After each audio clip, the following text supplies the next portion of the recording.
ஏக்கா எல்லாரும் vote gate போயிட்டு இருக்காங்களாக்கோ. நீங்க யாருக்கு ஓட்டு போட போறீங்க? ஓட்டு போட்டுட்டாலும் டிவி தர, ஃப்ரிட்ஜ் தர, வாஷிங் மிஷின் தரேன்னு சொல்றாங்களே ஒழிய ஒண்ணும் வீட்டுக்கு வரல. நானும் சொல்லிட்டேடி, இந்த டிவி, ஃப்ரிட்ஜ், வாஷிங் மிஷின்லாம் வேண்டாம், எல்லாமே எங்க வீட்ல இருக்குன்னு. இல்லாத பொருளா கொடுத்தாதான் நல்லா இருக்கும். ஒரு டிஷ் வாஷர் கொடுக்கலாம், ஒரு மைக்ரோ ஓவன் கொடுக்கலாம், ஒரு ஓடிஜி கொடுக்கலாம். இப்படி எல்லாம் கொடுத்தாங்கன்னா வீட்டுக்கு யூஸ் ஆகும். அதை விட்டுட்டு இன்னும் பழைய காலத்து மாதிரி டிவி தரேன், வாஷிங் மிஷின் தரேன், ஃப்ரிட்ஜ் தரேன்னு சொல்லிட்டு இருக்காங்க. இதெல்லாம் என்னடி பொழப்பு? ஆமாக்கா, நீ சொல்றதெல்லாம் கரெக்ட் தான். எப்ப பாரு டிவி தர, ஃபேன் தரேன்னு இதையே கொடுத்துட்டு இருக்காங்க. இதான் எல்லார் வீட்லயும் இருக்குதே. இல்லாத பொருளை கொடுத்தா தான் நம்ம யூஸ் பண்ண முடியும். ஆமா, நீ யாருக்கு ஓட்டு போட போற? எல்லாரும் இங்க ஊழல் நடக்குது, அங்க ஊழல் நடக்குது, இப்படி நடக்குது, அப்படி நடக்குதுன்னு சொல்றாங்க. ஒரே கன்ஃபியூஷனா இருக்கு, யாருக்கு ஓட்டு போடுறதுன்னு தெரியல. ஏடி, எங்ககிட்ட கேக்குற, நீ யாருக்கு ஓட்டு போட போற? ஏக்கா, நீ கொஞ்சம் நல்லா யோசனை பண்ணி பாரு. போன 5 வருஷத்துக்கு முன்னாடி தான் இப்படி ஓட்டு போடுங்க, ஓட்டு போடுங்க, ஓட்டு போடுங்கன்னு எல்லாரும் வந்தாங்க. அதுக்கப்புறம் ஒரு 3 வருஷத்துக்கு முன்னாடி ஒருத்தர் வந்து ஓட்டு போடுங்க, ஓட்டு போடுங்கன்னு சொன்னாங்க. இப்படி எலெக்ஷன் வரும்போது தான் இவங்களெல்லாம் பார்க்கவே முடியுது. அதுக்கப்புறம் இவங்க யாரையுமே பார்க்க முடியறதில்ல. பார்க்க முடியலனா கூட பரவாயில்லக்கா, இவங்க என்ன எந்த நேரத்தில் என்ன பண்ணுவாங்கன்னு தெரியாம மண்டையை பிச்சுக்க வேண்டியதா இருக்கு. சும்மா நான் ஆட்சிக்கு வந்தா அதை பண்றேன், இதை பண்றேன்னு சொல்றாங்க, ஒண்ணுமே பண்ண மாட்டேங்கிறாங்க. சரி, அதுதான் பரவாயில்ல, இருக்கிறதையாவது சரி பண்ணுங்கன்னு பார்த்தோம்னா அதையும் சரி பண்ணல. எலெக்ஷன் டைம்ல தான் இதை சரி பண்றேன், அதை சரி பண்றேன்னு சொல்றாங்க. எல்லாமே அவங்க ஆட்சியில தான் நடக்குது, சரி பண்ணணும்ல. ஆமாடி முப்பாத்தா, போன 5 வருஷத்துக்கு முன்னாடி ரோடு ஓடுன்னு வந்து தார கொண்டு வச்சிருந்தானுங்க. தெரியாம உள்ள கையை விட்டு கையை 2 கருப்பான தாண்டி மிச்சம், ஒன்னத்துக்குமே பிரயோஜனம் இல்ல. அதுக்கப்புறம் இப்ப தேர்தலுக்கு தாண்டி இந்த தாரெல்லாம் கொண்டு வச்சிருக்கானுங்க. நானே பயந்து பயந்து தான் இங்கேயே வரனாக்கும். தெரியாம கையை விட்டுட்டேன்னா மறுபடியும் கையே ரொம்ப கருப்பாயிடும். முப்பாத்தா, எல்லா தேர்தலையும் அவங்க வாக்குறுதி கொடுக்கதாடி செய்வாங்க, அப்புறம் நிறைவேற்றல நம்ம புலம்புவோம். இதுதான் நடக்குது. இது ஏன் நம்ம பேசிக்கிட்டு இருந்தா என்ன பண்றது? யாருக்காவது ஒருத்தருக்கு ஓட்டு போட்டுதானே ஆகணும்.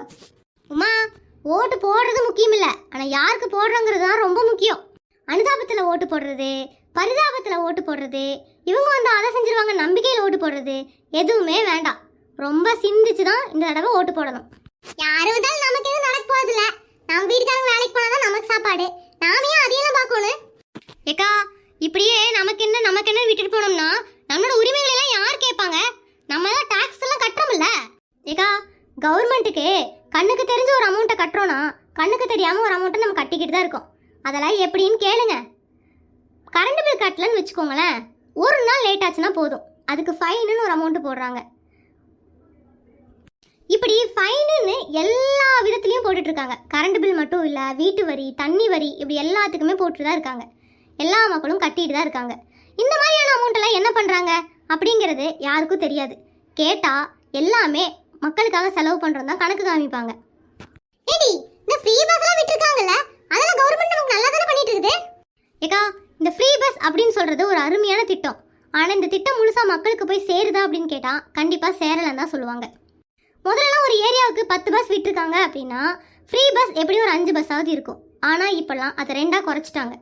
அது மட்டும் இல்லை, மற்ற பஸ்களில் டிக்கெட் விலையை ஏற்றிட்டாங்க. இதனால் எந்த மக்களுக்கு என்ன பிரயோஜனம் சொல்லுங்கள்? ஒருத்தர் வேலைக்கு 8 மணிக்கு போகணும்னு பஸ் ஸ்டாப்பில் போய் நின்னா ஃப்ரீ பஸ் வரதே இல்லை. அவங்க காசு கொடுத்து தான் பஸ்ஸை பிடிச்சி போயாகணும், ஏன்னா கரெக்ட் டைமுக்கு ஆஃபீஸ்க்கு போகணும். இப்படி ஃப்ரீ பஸ்ஸை எதிர்பார்த்துட்டு இருக்கிற கூட்டங்களோட எண்ணிக்கை ரொம்ப கம்மி தான்க்கா. ஃப்ரீ பஸ்னால அதிக மகளிர் பயனடைஞ்சிருக்காங்க அப்படின்னு சொல்கிறாங்க. கண்டிப்பாக அதிக மகளிரெல்லாம் பயனடையலைங்க, குறைவான மகளிர் பயனடைஞ்சிட்டு தான் இருக்காங்க. அதனால நல்ல திட்டம், ஆனால் எல்லா மக்களுக்கும் போய் சேர்ற மாதிரி இந்த திட்டத்தை கொடுத்தாங்க அப்படின்னா கண்டிப்பாக அந்த அரசாங்கத்து மேலே ஒரு நம்பிக்கை வரும். நீ சரியாக தான் சொல்கிற முப்பாத்தா, நல்ல நல்ல திட்டத்தை தான் போடுறாங்க, ஆனால் அது முழுசாக மக்களுக்கு போய் சேர்ற மாதிரி போட மாட்டேங்கிறாங்க. எல்லாத்துலேயும் ஒரு ட்விஸ்ட் ஒன்று வச்சிடறாங்க. சரியா சொன்னக்கா. பேங்க்ல லோனுக்கு போய் நின்னோன்னு வச்சுக்கோயேன், பேன் கார்டு கொடுங்க, ஆதார் கார்டு கொடுங்க, 6 மாதம் ஸ்டேட்மெண்ட் கொடுங்கன்னு கேட்பாங்க. கடைசியாக நீங்கள் எதுக்காக லோன் வாங்குறீங்க, பர்சனல் லோனா பிஸ்னஸ் லோனான்னு கேட்பாங்க. நம்ம பர்சனல் லோன்னு சொன்னோன்னா அதுக்கு ஒன்று கொண்டுட்டு வாங்கம்பாங்க, பிஸ்னஸ் லோன்னு சொன்னோம்னா அதுக்கு ஒன்று கொண்டு வாங்கம்பாங்க. மொத்தத்தில் நமக்கு லோன் கொடுக்காம இருக்கிறதுக்கு என்னென்ன சொல்லணுமோ எல்லாம் சொல்லுவாங்க. அதே மாதிரி தான் இந்த கவர்மெண்ட்டு ஒரு திட்டத்தை அறிவிக்கிறாங்க அப்படின்னா அந்த திட்டம் முழுமையான மக்களுக்கு போய் சேரணும் அப்படிங்கிறதுக்காக அறிவிக்கிறதே கிடையாது. ஏதோ 100%ல் 10% மட்டும் பயன்பெற்றால் போதும் அப்படின்னு நினச்சி அறிமுகப்படுத்துகிறாங்களா என்னங்கிறதும் புரியலை.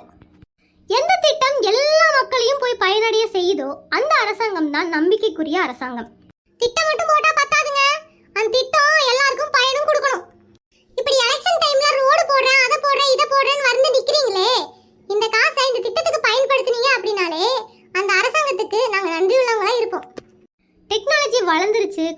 மாறி போயிடுச்சுன்னு சொன்னாலும் எல்லா மக்களோட வாழ்க்கை தரமும் இன்னும் மாறவே இல்லைங்க.